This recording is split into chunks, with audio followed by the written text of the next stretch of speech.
8장은 죄와 사망의 법, 생명의 성령의 법, 그 두 가지의 법이 있다 그랬어요.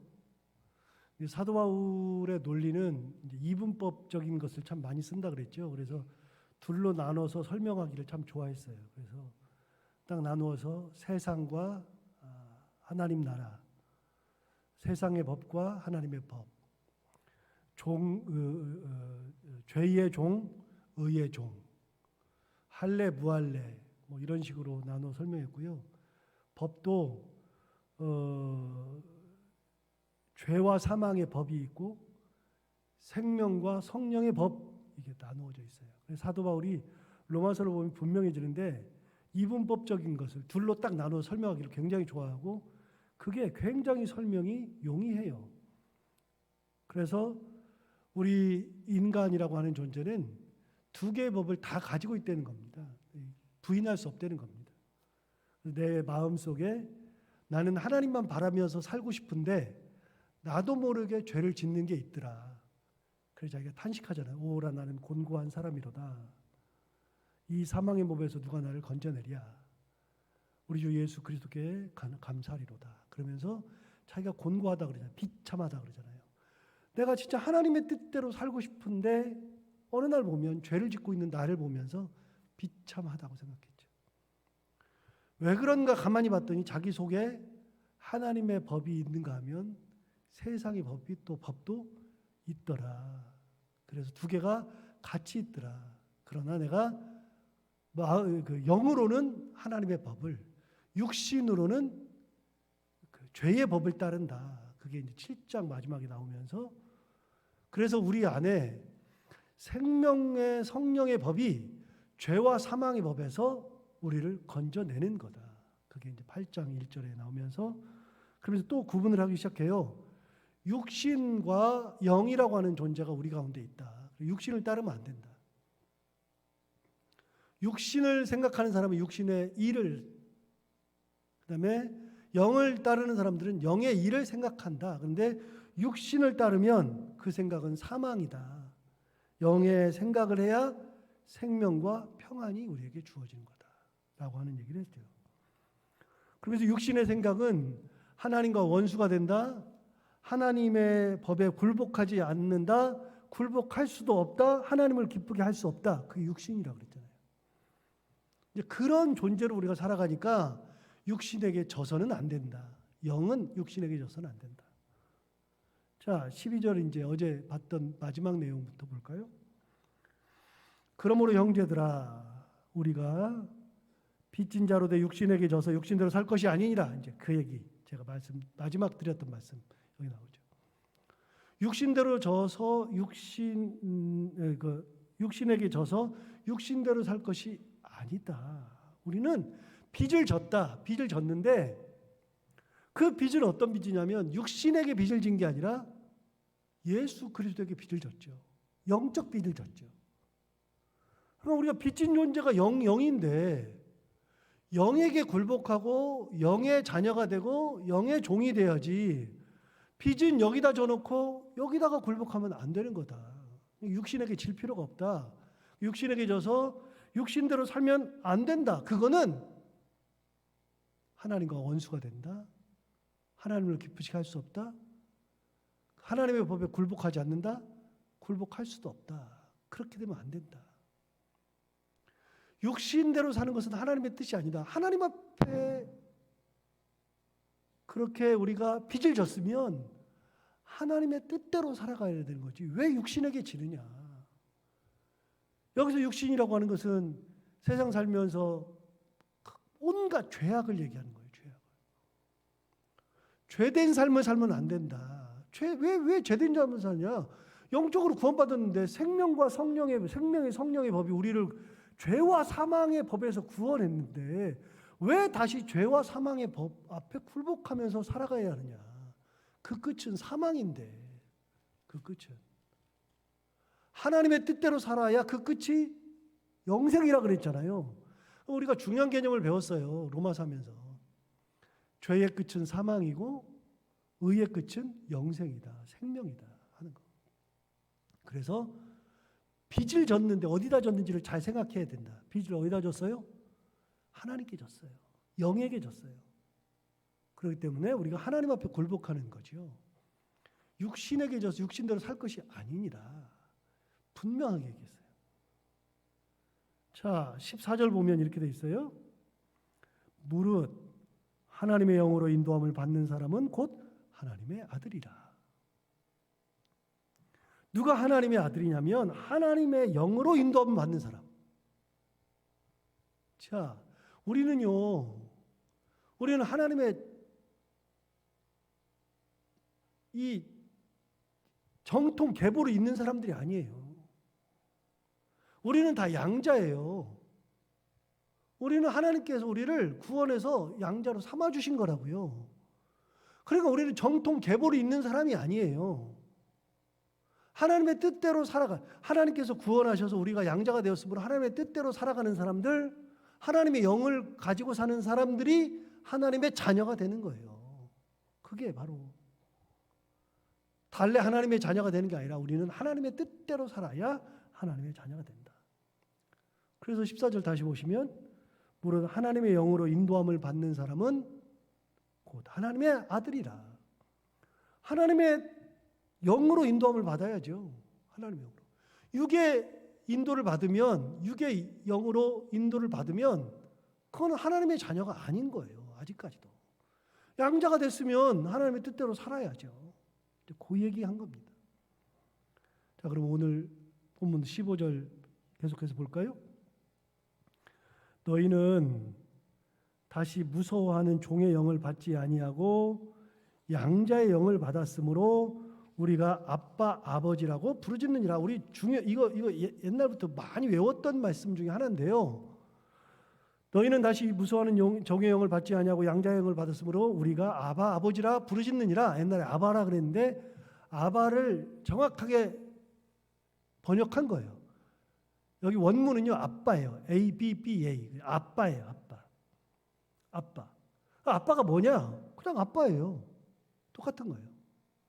아빠도 되고 아버지도 되고. 누가 더 친근감 있냐면 아빠가 더 친근감 있죠. 그러니까 아빠라고 한다는 거예요. 아빠 아버지라고. 왜요? 종의 영을 받지 않냐고. 우리가 무서워하는 종의 영을 받지 않냐고 양자의 영을 받았다. 양자의 영이 뭐죠? 우리가 양자 되는 거잖아요. 양자가 되는 그 영을 우리가 받았으므로 아들이 된 거예요. 자녀가 된 거죠. 그러니까 아빠 아버지라고 부르지는 거죠. 옛날에는 그렇게 못 불렀어요. 신분이 변했죠. 신분이 굉장히 완전한 존재로 다른 존재로 바뀐 겁니다. 여러분, 애벌레가 그 허물을 벗은 다음에 나비가 되는 게 아니고요. 그거는 같은 종이에요. 같은 종. 송사리가 미꾸라지가 되는 것이 아니고요. 우리는 아예 다른 종류가 되는 겁니다. 신분이. 허물 벗고서 다른 존재가 되는 게 아니라요. 완전히 죽었다가 살아나는 존재. 그래서 세례의 뜻이 뭐라 그랬어요? 어저께 말씀드렸는데 세례의 뜻은 죄로 죽고 의로 살아나는 거. 과거에 우리가 죄인이었는데 죄인은 죽고 의인으로 다시 새로운 생명으로 태어나는 것이 세례라 그랬잖아요. 이게 우리의 신분이에요. 과거의 신분에서 현재의 신분으로. 그래서 양자의 영을 받는 거죠. 그래서 우리가 아빠 아버지라고 부르짖는 거잖아요. 그거를 누가 증언하느냐? 16절에 보시면 성령이 친히 우리의 영과 더불어 우리가 하나님의 자녀인 것을 증언하신다. 누가 증언하시다면 성령께서 우리가 하나님의 자녀인 것을 증언하신다. 그렇게 얘기하죠. 우리는 하나님의 자녀래요. 그걸 누가 인쳤냐? 누가 증언하느냐면 성령께서 증언하신대요.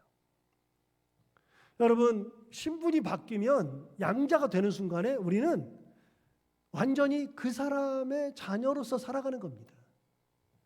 1881년에 마크 트웨인이라고 하는 분이 유명한 소설가가 미국의 소설가인데 그 마크 트웨인이 소설을 하나 이제 이렇게 써냈는데 그 소설이 이름만 들으면 우리 아는 소설 거지와 왕자라고 하는 소설을 썼습니다. 거지 왕자라고 하는 것은 영국을 배경으로 쓴 건데요. 헨리 8세는 유명한 이제 왕인데 이제 아들이 제임스라고 하는 아들이 하나 있고, 이제 제임스라고 하는 아들은 나중에 에드워드 6세가 돼요. 그래서 제임스라는 아들이 있고, 그다음에 이제 메리라고 하는 여자 왕을 만들었고, 그다음에 이제 그 유명한 엘리자베스라고 하는. 그래서 그 헨리 8세는 이제 3명이 왕이 돼요. 그런데 헨리 8세가 유일하게 아들은 제임스라고 하는 아들밖에 없어서 그 아들을 이제 에드워드 6세로 만들었는데 얼마 못 살고 죽어요. 죽고 남은 게 이제 딸밖에 없어 가지고서 드디어 영국의 여왕 시대가 헨리 8세 시대에 열린 겁니다. 헨리 8세가 죽고 나서 이제 그 여왕 시대가 처음에 메리라고 하는 블러드 메리, 그 피의 메리라고 하는 그 어머니가 이제 그 첫째 부인이었는데, 그 부인이 사내 아이를 낳지 못하니까 헨리 8세가 엄마를 죽여버렸거든요. 엄마를 죽이고 다시 결혼해 가지고서 아이를 낳았는데 그 아이가 엘리자베스고, 엘리자베스가 또 이제 남자아이를 못 낳으니까 다른 부인 통해서 낳은 아들이 이제 제임스고 뭐 이래요. 남자를 낳으려고. 그랬는데 이제 그 메리의 엄마가 이제 아버지한테 죽었거든요. 죽으면서 이제 헨리 8세가 가장 유명한 것은 이제 수장령 그래가지고 수프리머스 액트 그래가지고 헨리 8세가 이제 내가 이 교회의 이제 수장이다, 이 교회 수장이다 그래가지고 수장령을 발표해가지고 천주교 교황을 중심으로 한, 교황이 수장이죠. 교황을 중심으로 한 교회에서 영국만큼은 천주교에서 우리가 나온다. 그래가지고 내가 이제부터는 교회 수장이다, 교황과 같다. 그래서 자기가 왕이자 교황 같은 수장령을 발표하면서 영국이 천주교에서 떨어져 나오죠. 그래서 지금 영국의 교회를 성공회라 그러잖아요. 성공회라 그러고 영어로는 이제 앵글리칸 처치 이렇게 얘기하죠. 처치 오브 잉글랜드. 그래서 우리나라도 성공회가 들어와 있고요. 성공회하고 천주교는 다른 거예요. 아무튼 헨리 8세의 아들이 제임스인데, 제임스가 이제 태어나요. 그때에 그 런던에 아주 술주정뱅이가 한 명이 살았는데, 이 사람이 톰 캔디라고 하는 사람이 있는데, 이 톰 캔디가 술주정뱅인데 아들을 낳는데 존 캔디를 낳아요. 존이라고 하는 아이를 낳는데, 제임스와 존이 같이 태어나는데 같은 날 같이 태어나요. 같이 비 오는 날 태어나는데, 태어난 다음에 둘이 어떻게 만났는데 이제 제임스는 계속 내가 왕자로 사니까 너무 싫은 거죠. 그래서 나는 세상 좀 가고 싶고 세상 구경도 하고 싶고 이 왕자의 허물을 벗고 싶어요. 그래가지고서 존을 만났는데 존이 생년월일 같고 얼굴도 비슷하게 생겼어요. 그래가지고 제임스가 존한테 야, 우리 바꿔보자. 너는 지금부터 왕자복을 입고 왕자처럼 살고 나는 밖에 나가서 너처럼 거지 복장을 입고 거지처럼 살아볼 테니까 한번 바꿔보자. 그래가지고 바꿔요. 바꿔가지고 이제 막 살다 보니까 제임스가 이게 아니구나, 다시 내가 왕자로 돌아가야지. 그래서 왕궁으로 가가지고서 자기가 내가 제임스다 그러니까 거기 경비하는 사람들이나 뭐 하는 사람들이 미친놈이라고 그러잖아요. 미친놈. 말도 안 되는 짓을 한다, 말도 안 되는 소리 한다고 실컷 두드려 맞고 그 성으로는 들어가지도 못하고. 그런데 들리는 소문에 자기 아버지가 죽고 드디어 에드워드 6세가 탄생하는데 자기인 거예요. 자기가 곧 왕이 되는 거예요. 근데 존이 지금 왕 되게 생겼거든요. 그래가지고서는 막 들어가려고 노력하다가 결국은 들어가요. 결국은 들어가서 존하고 옷을 다시 바꿔 입고 자기가 왕의 대관식에 들어가서 왕이 된다는 얘기, 그 얘기를 마크 트웨인이 1881년에 거지와 왕자라는 책을 통해서 썼어요. 이제 상상해서 쓴 거죠. 여러분, 내가 왕자인데 옷을 바꿔 입어도 왕자는 왕자인 거예요. 왕자는 왕의 아들로서의 신분을 유지하고 있는 거예요. 여러분, 우리는 모두가 다 영을 받았는데 무슨 영을 받았냐면 왕자의 영을 받았거든요. 왕자의 영을 받았으므로 우리는 하나님의 자녀라고요. 하나님의 자녀면 우리는 더 이상 육신에게 질 필요가 없어요. 그 얘기 계속 하는 거예요. 왜 육신에게 져서 육신대로 사느냐? 그럴 필요가 없다. 사도 바울도 단호하게 얘기하잖아요. 너희는 양자의 영을 받았으므로 하나님 아버지를 아빠, 아버지라고 부르짖는 거다.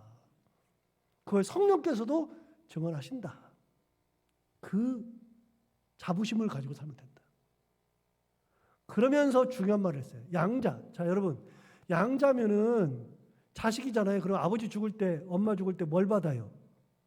상속받죠? 그래서 상속에 대한 얘기를 하는 거예요. 17절 보세요. 17절. 우리가 이제 하나님의 자녀가 되었으니까 17절. 자녀이면 또한 상속자, 곧 하나님의 상속자요 그리스도와 함께한 상속자래요. 우리는 상속자래요. 그럼 여러분 상속을 하면 항상 이 개념을 좀 바꿔야 되는데, 여러분 상속은요, 우리는 맨날 상속 그러면 좋은 것만 생각해. 상속 그러면 맨날 돈만 받는다고 생각해요. 집도 받고 땅도 받고 다 좋은 것만. 그거는 좋은 아버지고 좋은 엄마죠. 여러분 상속은요, 좋은 것만 받는 게 아니라 빚도 받는 거라니까요. 부모 걸 다 받는 거예요. 부모가 술주정뱅이면요, 자식들은요 살아생전에 그 상속을 받는 거예요. 술주정이 아버지 밑에서 살아가는 그 아픔을 겪는 거예요. 다른 사람들은 그런 아픔을 겪을 필요가 없어요. 근데 부모가 술주정뱅이면 살아가면서 부모 생전에 그거를 내가 다 받는 거고요.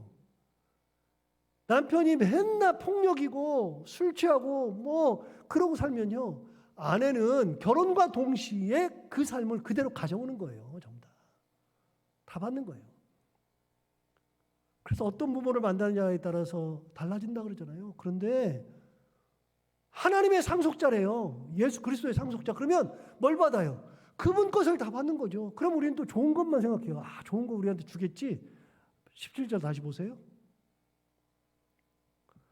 자녀이면 또한 상속자, 곧 하나님의 상속자요 그리스도와 함께한 상속자니 우리가 그와 함께 영광을 받기 위하여 뭘 또 같이 받아요?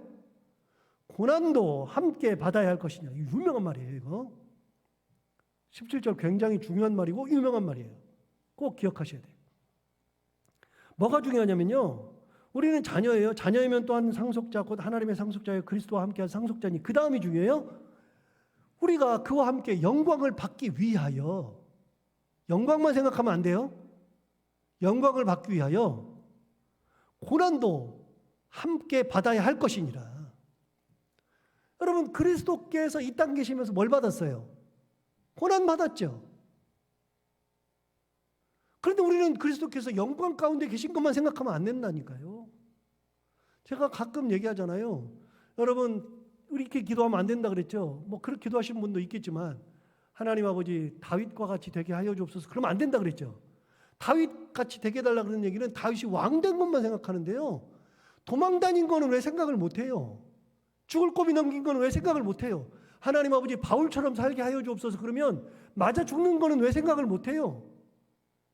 지금 사도돼서 우리에게 유명한 거 하나님의 일꾼 된 것만 생각하지 말고요, 바울처럼 살게 하여 주옵소서는요, 바울이라고 하는 존재가 지금의 일꾼이고 뭐 사도고 뭐 사람에게 이거 그거 전에 죽을 고비 넘기고 맞아 죽고 사람들에게 비난받고 고난당한 것을 같이 생각해야죠. 같이.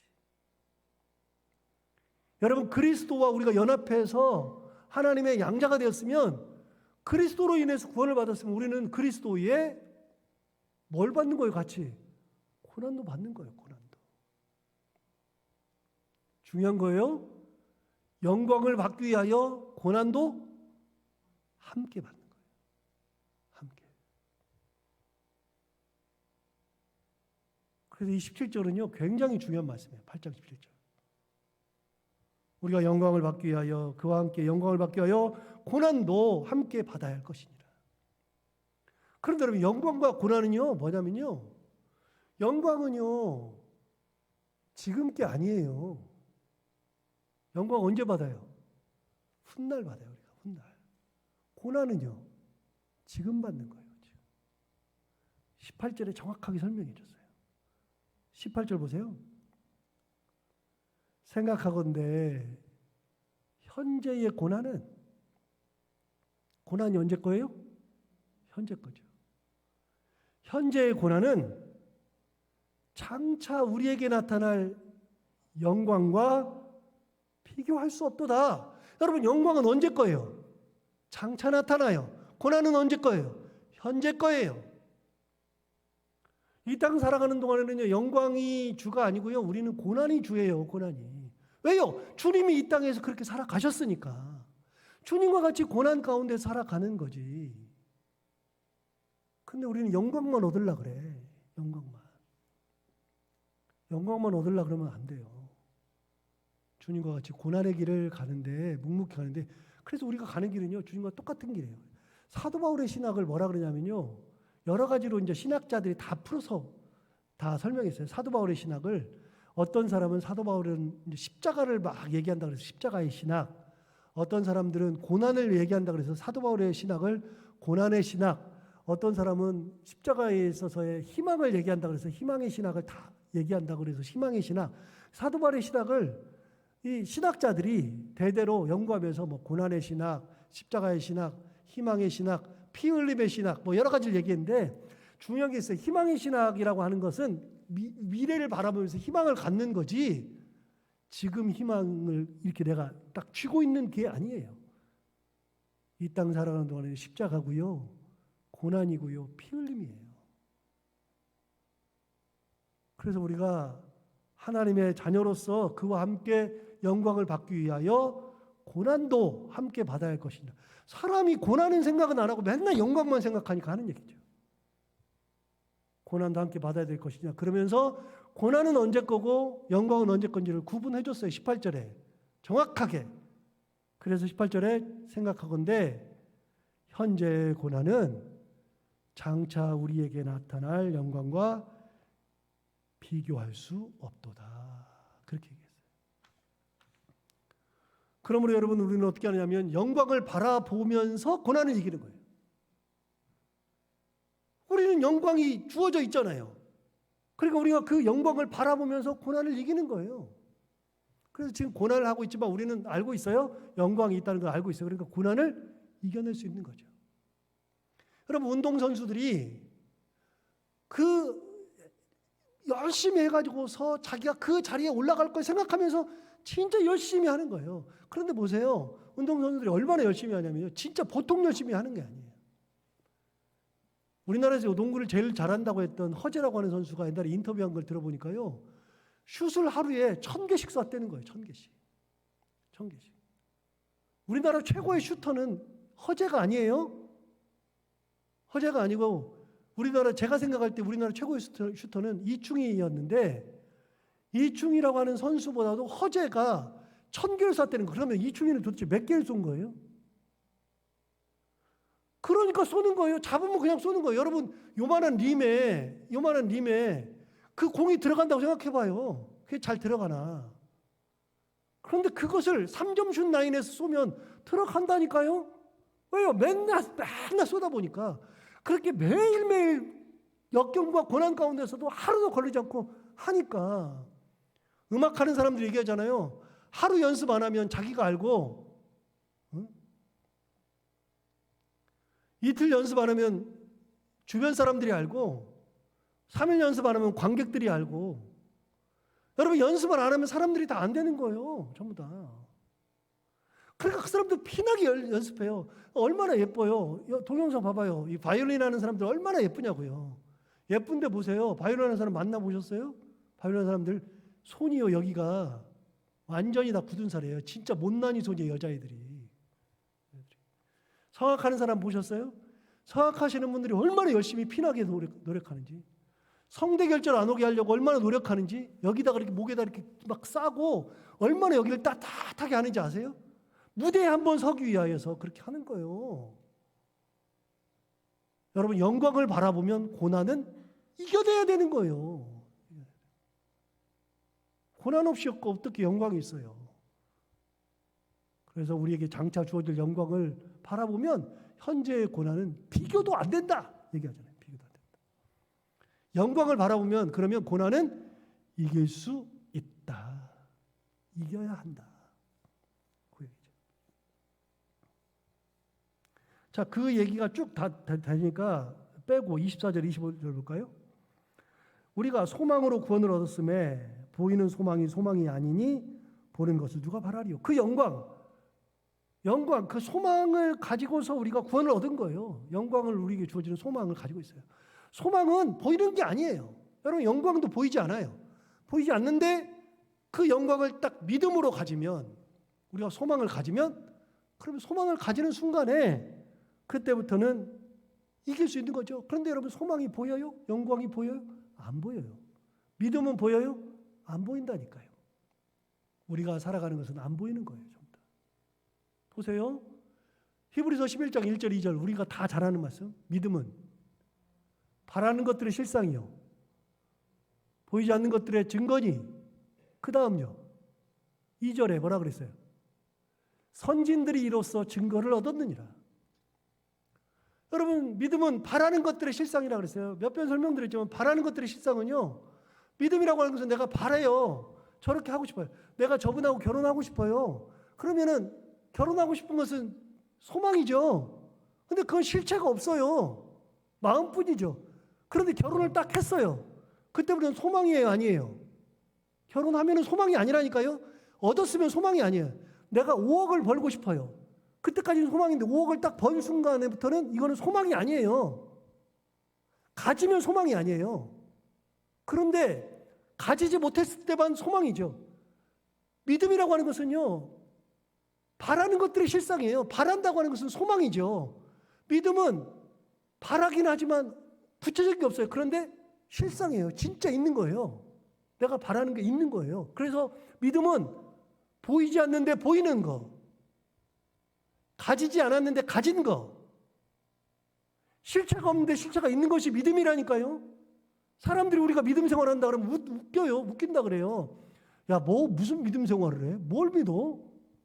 네가 어떻게 알아? 어떻게 알아요, 그 사람이? 우리가 보이는 것을 믿어요? 보이지 않는 것을 믿는 거지. 소망이 그런 거예요. 자, 24절 다시 봐요. 우리가 소망으로 구원을 얻었어요. 소망으로. 구원은 소망으로 얻는 거죠. 보이는 소망이 소망이 아니니 보는 것을 누가 바라리요? 그러면서 얘기했어요. 25절. 만일 우리가 보지 못하는 것을 바라면 참음으로 기다릴지니라. 참을 줄 알아야 된다. 고난 가운데 참고 기다리면 된다. 그 얘기하는 거죠. 우리는 다 양자의 영을 받았어요. 양자의 영. 양자예요. 그래서 우리는 하나님의 자녀가 되었죠. 하나님의 자녀가 되었으면 우리는 상속자라고요. 상속자인데 뭘 상속해요? 두 가지를 상속한다 그랬죠. 하나는 영광, 또 하나는 뭐도 받아야 돼요? 고난도 상속이에요. 영광만 생각하면 안 돼요. 고난도 생각하는 거예요. 그거를 희망과 소망 가운데 우리가 구원으로 얻은 거죠. 오늘 이 말씀처럼 우리가 영광과 고난을 함께 상속하면서 하나님의 은혜 가운데 자녀로서, 아빠 아버지를 부르는 자녀로서 기쁨으로 살아가는 저희들이 되기를 바랍니다. 기도하겠습니다. 하나님 아버지, 오늘도 감사합니다. 오늘도 귀한 말씀으로 우리에게 은혜 주셨는데 이 말씀처럼 우리가 양자의 영을 받았으므로 하나님을 아빠 아버지라 부르며 은혜 가운데 살아가며 하나님께서 우리에게 주시는 상속, 영광과 고난을 다 가지고 희망 가운데, 소망 가운데 살아가는 저희들이 다 되게 하여 주옵소서. 이 땅 살아갈 때는 사실은 고난이 많습니다. 그런 가운데서도 영광을 바라보며 하나님의 은혜 가운데 살아가는 저희들 되게 하여 주옵시고, 하나님 아버지, 오늘도 하루를 살아갈 때 이 말씀을 기억하며 살되 해야 되는 것들 기쁨으로 감당하고 만나는 분들이 누구든지 함께 웃으며 행복하게 살아가는 귀한 하루가 되게 하여 주옵소서. 예수님 이름으로 기도하옵나이다.